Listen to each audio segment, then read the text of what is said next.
But I want to start off with base level of accountability. And I say accountability to yourself. And when I went through and had a look at commonalities that existed through those seasons, one of the things that really stuck out at me massively, that was a commonality whenever we're growing and whenever we're like exploding, is that I have this habit that I'm really, really religious around in those seasons of growth. And that is that every single day, I plan out my day for the next day. So I spend roughly about 45 minutes on Sunday planning out my week.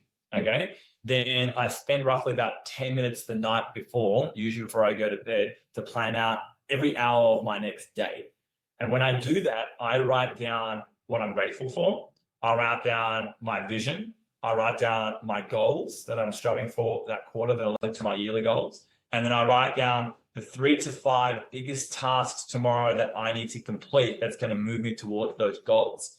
So in essence, I'm being accountable to myself. I'm reminding myself these are my goals and these are my 3 to 5 biggest tasks to complete tomorrow to move me towards those goals. But on Sunday, like you, Bobby, I spend some time just looking through my week, so I'm well aware of what's coming where. And one of the things that I do in my mind and also on paper frequently is I am writing down like, okay, because we can't control everything that happens in the course of the day. However, if we're intentional about like, if these 3 things happen today, meaning like if I send the email for, this thing that we're trying to build a relationship with, if I make sure I execute on this other part, if I train my team, at the slot of time that I have to train my team and I'm prepared for it, like if those things happen, those are the things that are moving the needle today. There's probably 150 other things that need to get done or are like individual things taking up my time or that I'm spending energy towards.